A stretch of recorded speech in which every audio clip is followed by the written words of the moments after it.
November 28 ലൂക്ക 21, 29 മുതൽ 33 വരെ വാക്യങ്ങൾ. പുരാതന ഗ്രീക്ക് തത്വചിന്തകർ കരുതിയിരുന്നത് ചരിത്രം ഒരു ചാക്രിക മാതൃക പിന്തുടരുന്നു എന്നാണ്. മറ്റൊരു വിധത്തിൽ പറഞ്ഞാൽ ചരിത്രം ആവർത്തിക്കുന്നു എന്ന് അവർ വിശ്വസിച്ചു. ഓരോ 3000 വർഷത്തിലൊരിക്കൽ അല്ലെങ്കിൽ അതുപോലെ ചില വലിയ ദുരന്തങ്ങൾ ലോകത്തെ തുടച്ചു നീക്കുന്നു. ആ ദുരന്തത്തിന് ശേഷം മനുഷ്യചരിത്രം വീണ്ടും ആരംഭിക്കുന്നു. അങ്ങനെ അത് ആവർത്തിച്ചു കൊണ്ടേയിരിക്കും. എന്നാൽ ക്രിസ്ത്യാനികൾ നേരെ വിപരീതമായി വിശ്വസിക്കുന്നു. ചരിത്രം ഒരു രേഖീയ മാതൃക പിന്തുടരുന്നുവെന്ന് അവർ വിശ്വസിക്കുന്നു. മറ്റൊരു വിധത്തിൽ പറഞ്ഞാൽ ചരിത്രം ഒരു നേർരേഖയിൽ നീങ്ങുന്നു. അതിന് ഒരു നിശ്ചിത ദിശയുണ്ട്, ഒരു നിശ്ചിത ലക്ഷ്യമുണ്ട്. ചരിത്രത്തിൻ്റെ ലക്ഷ്യം ദൈവരാജ്യത്തിൻ്റെ അന്തിമ വരവാണ്. യേശു അതിന് തുടക്കം കുറിച്ചു. അത് പൂർത്തിയാക്കാൻ അവിടുന്ന് നമുക്ക് വിട്ടുതന്നിരിക്കുകയാണ്. യേശു സൃഷ്ടിയുടെ കർത്താവാണ്. അവൻ ചരിത്രത്തിൻ്റെയും കർത്താവാണ്.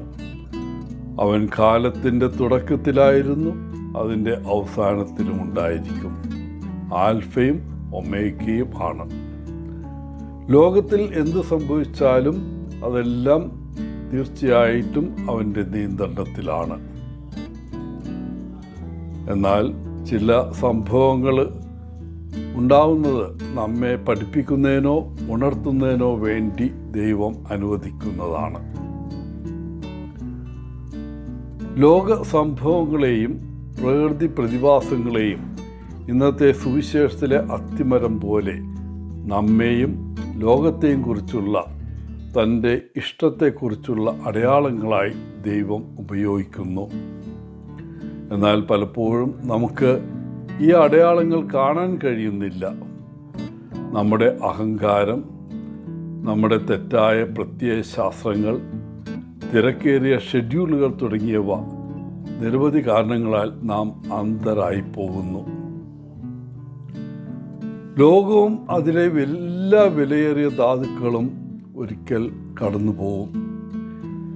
ഇപ്പോൾ നമ്മുടെ മുൻഗണനകൾ വീണ്ടും ക്രമീകരിക്കേണ്ട സമയമാണ്.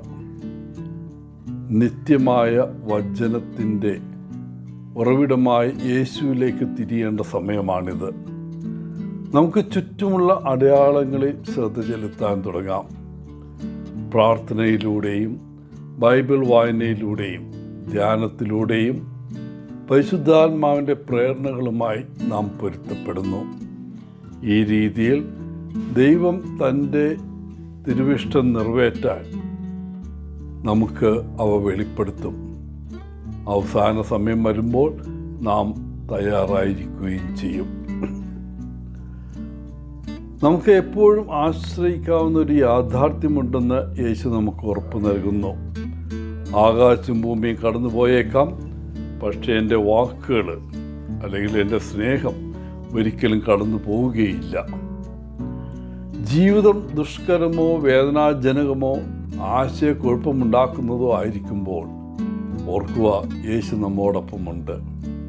അവൻ തൻ്റെ സ്നേഹവും കൃപയും ശക്തിയും നമ്മുടെ മേൽ ചൊരിയുന്നു. അവനൊരിക്കലും നമ്മെ ഉപേക്ഷിക്കുകയില്ല. പ്രിയപ്പെട്ടവരെ, നമ്മൾ ബുദ്ധിമുട്ടുമ്പോഴോ ഭയപ്പെടുമ്പോഴോ ഒറ്റപ്പെടുമ്പോഴോ അവൻ്റെ വാക്കുകൾ നമുക്ക് ഓർമ്മിക്കാം. യേശു എപ്പോഴും നമ്മോടൊപ്പമുണ്ട്. ഈ അത്ഭുതകരമായ യാഥാർത്ഥ്യത്തിൽ നമുക്ക് വിശ്വസിക്കാം. എല്ലാവർക്കും നല്ലൊരു ദിനം ആശംസിച്ചുകൊണ്ട് ഒത്തിരി സ്നേഹത്തോടെ പോളച്ചൻ CSSR ഫ്രം കേരള.